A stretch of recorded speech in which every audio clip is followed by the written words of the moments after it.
From its early years, the Roman Empire was forced to wage constant wars with the Germanic tribes that raided from across the Rhine. This river was the natural border between the Romans and the northern barbarians.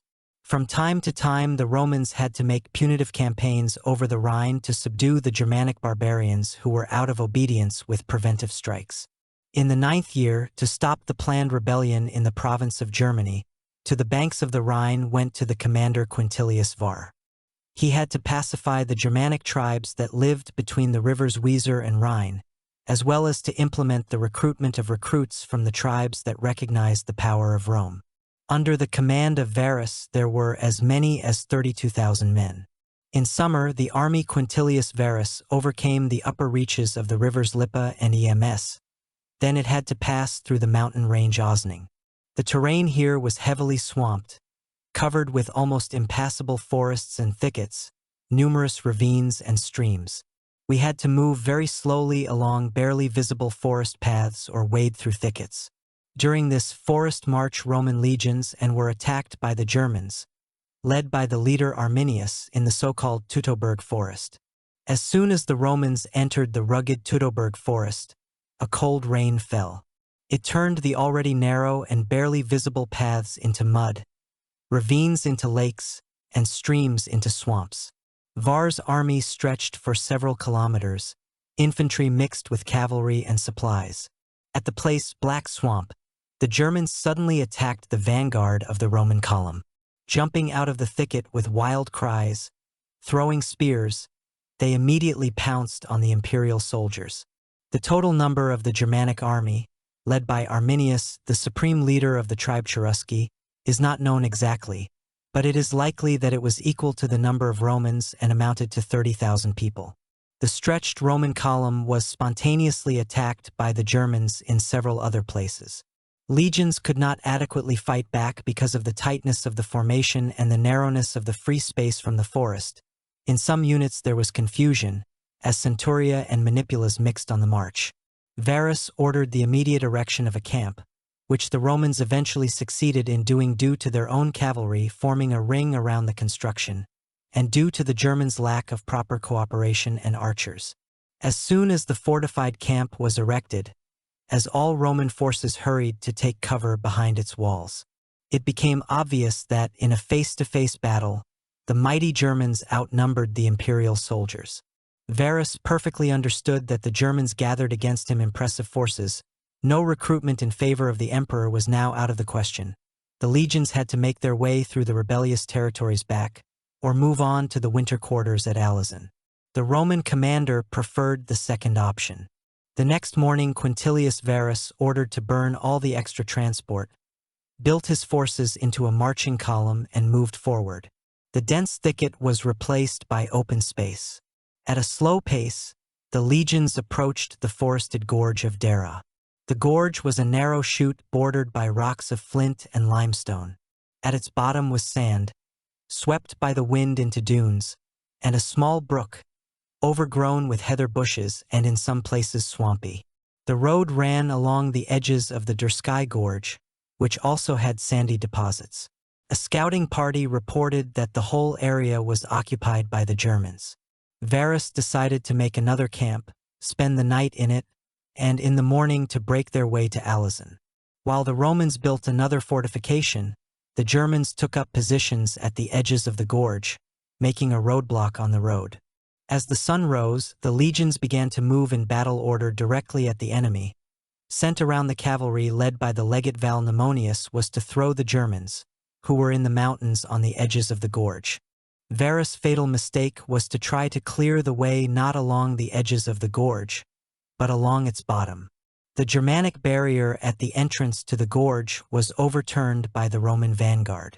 Legions began to be gradually pulled into the narrow neck of the sandy canyon. Arminius and his warriors rolled down the slopes in droves with howls and roars and leaped from the mountain ledges, attacking the legions from the flanks. The Roman cavalry sent on a detour was attacked by Germanic horsemen. Once again the rain fell. Visibility decreased. The stream quickly began to turn into a swamp. Control of the Roman army was broken. Varus attempted to reorganize the cohorts and centurions that had already entered the gorge. However, due to poor visibility and crowded conditions, the maneuver turned into general pandemonium. At this point, Arminius rushed to the attack with his main forces. The blow maddened with rage and hatred of the enemy of the Germans on the crowded Roman contingents proved fatal. Legions finally mixed and a single crowd rushed back to the exit of the gorge. Only legionaries that were in the rearguard of the column were able to make their way to the camp. Other soldiers of the Roman Empire were mostly exterminated during the escape and the attempt to escape from the gorge, which became a single mass grave for them. Panic and despair deprived the Romans of the will to resist and the desire to die honorably, turning to face the enemy. Mnemonius and his surviving riders cut through the Germans, riding in the direction of the Rhine. The surviving Romans tried to hide in the forest thickets, but most of them fell at the hands of ruthless Germanic. More lucky fell into captivity. Only a few managed to return to their homeland. One of the soldiers took refuge in a swamp, escaped, and brought out of the encirclement of the Eagle of the 19th Legion. Quintilius Var and prefect Lucius Aegius committed suicide by throwing themselves on their own swords. The heads of the noble Romans the Germans put on stakes, which were placed around the camp of the feasting victors. Having dealt with the fugitives, Arminius took the Roman camp by storm, killing all those who were in it, including civilians. Exact losses of Romans are unknown. However, it is known that only horsemen and a small part of infantry, in total not more than 2,000 people, were saved. Thus, the Roman Empire lost killed, wounded, captured, missing, executed on the spot, and a little later about 25,000 people. Most of the captured Romans were soon sacrificed by the Germanics to their harsh gods of war. The body of Varus was beheaded. Later Emperor Augustus Octavian would receive it as a gift from the king of the Marcoman tribal union Marbod. As soon as it became known about terrible catastrophe in Teutoburg forest, as empire was seized by panic. The Romans were afraid of the invasion of Arminius, which could well support the Gauls. However, the Germanic leader did not set global tasks to capture Roman territories. He and his soldiers were quite satisfied with a brilliant victory over the legions of Varus and the captured booty, and therefore soon went home. According to legend, Emperor Augustus Octavian, as a sign of mourning for the dead and under the weight of the grief of defeat, did not shave for more than a month, and also shaved his hair short. For a long time he wandered absent-mindedly around his palace, often stopping and, shaking his fists, exclaimed, "Quintilius Varus, give me back my legions."